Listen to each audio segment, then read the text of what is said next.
carefully crafted by the spinmeisters from the Council of Foreign Relations to appear ridiculous to rationally observant citizens, and allowed to flourish by a complicit legislation, executive and judicial ruling elite that have been bought and paid for by the banks and their surrogates in business.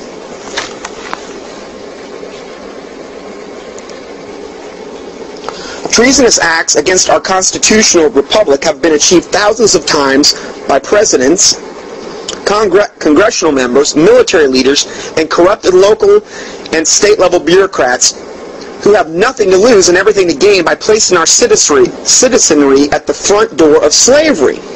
They forced the 14th, 16th, and 17th Amendments on Americans without ratification, and the 16th Amendment was where they formed the income tax, without ratifications, that have destroyed our national will. The five-star general of the Army, Douglas MacArthur, was fired because Henry Truman was a coward and a co-conspirator in the wasting of 50,000 American Korean War dead. Remember, I said all these wars are created. Both sides are controlled by these top-level families because they make money off both sides. War is very profitable. Not only can you seize land and control a citizenry, but imagine all the profits to be made off the bullets and the guns and the ammunition and the gunpowder and the food and all the things that go into the aircraft carriers and the planes. And we're talking gigantic money here. War contractors, the oil that's used, all the things that are... So see, they make a lot of money. The Soviets in the United Nations knew of every plan, act, and strategic assessment and deployment action that the Allied forces ever undertook before they ever implemented them in the Korean War. Did you hear that? The Soviets knew about this stuff prior to any Americans moving.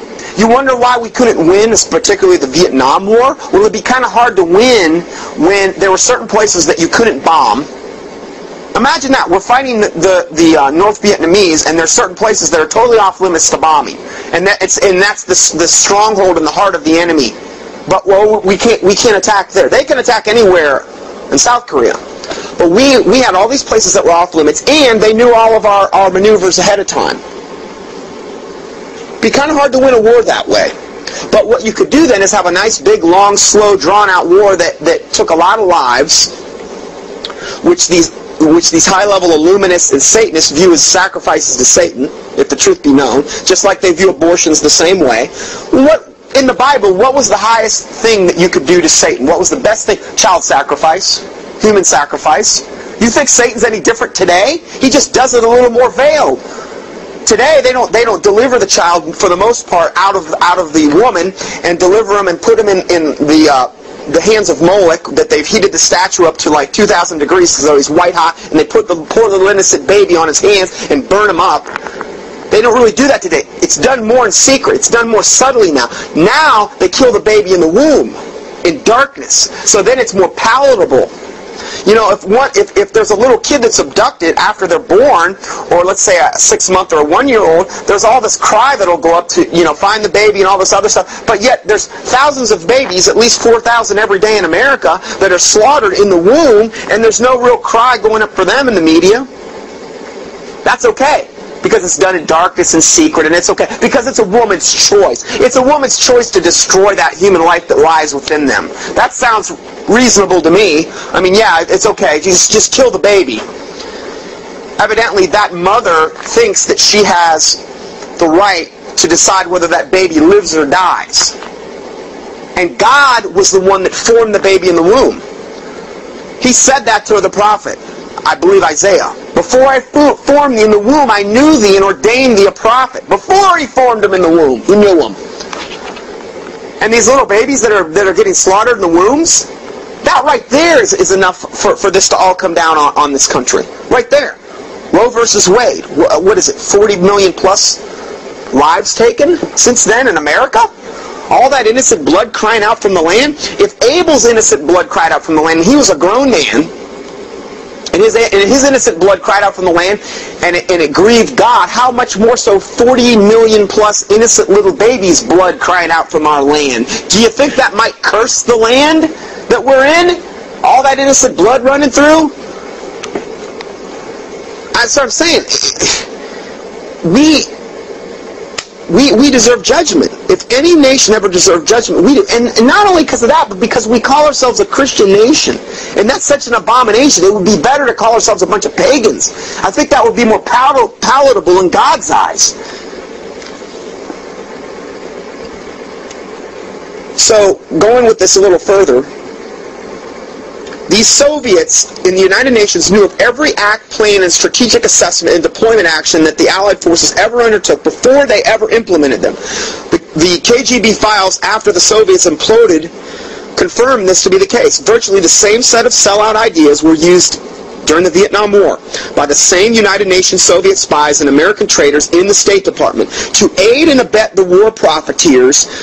In corporations and banks, the executive branch, the CIA, and the president conspired to agitate the American people to accept a reasonable weapons of mass destruction explanation to begin the Iraqi war. It's no different now. We're even more wicked now. Council of Foreign Relations members Colin Powell and Condoleezza Rice sold themselves as perfect puppets as they stood shoulder to shoulder with the president in a line to the American people. The arrogance and the conspiratorial treasonous activities of hundreds of congressmen, Pentagon officials, and CIA administrators would have resulted in wholesale executions under Hitler, Stalin, Mao Zedong, Hussein, and most likely George Washington. But these renegade rulers should be placed before a grand jury, tried and placed in prison for life if convicted. In other words, he's saying if we tried to do, if the people in our government did what they did under Hitler or Stalin, they would have been killed a long time ago. But in our country, it's okay. These corporate banking, extreme left-wing environmentalists, PETA criminals, PETA is People for the Ethical Treatment of Animals, which, again, is a front group, okay? I like animals too, but it's a front group for a lot of the whole tree-hugging, Mother Gaia-worshipping people.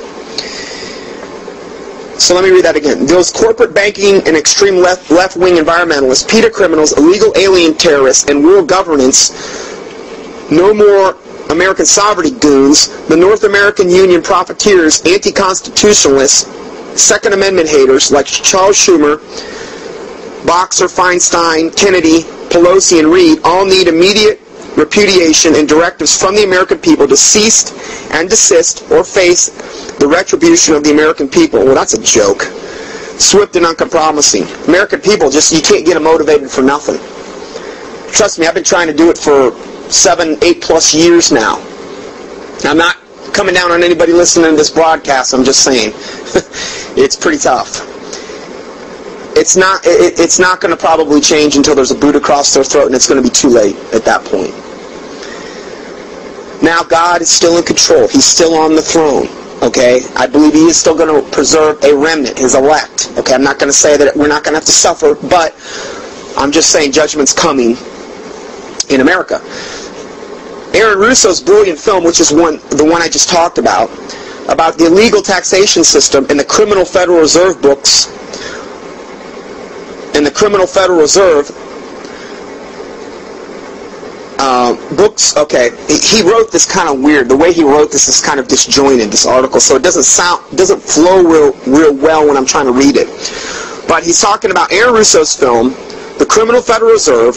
There have also been books by the hundreds by leading experts concerning the 9/11, Flight 800, the JFK, RFK, MLK assassinations, mysterious deaths of leading scientists, Dr. Royal Rife, who developed a high-frequency generator that killed virtually all disease organisms known to man, which is just true. Royal Rife, but see what they did to him is they burned all his research and they drove him out of the country, and he basically died almost, penniless.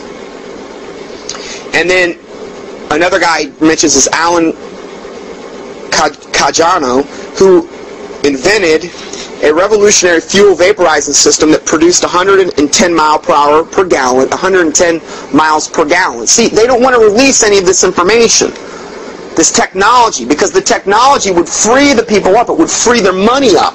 We've got technology now where we wouldn't even have to use petroleum products. The government has totally withheld this. People that have tried to come out with cars that run, there's a guy that invented a car that ran on water. There's a guy, in fact, there was a guy recently, another guy that ran invented a car that ran water. I watched the whole video on him.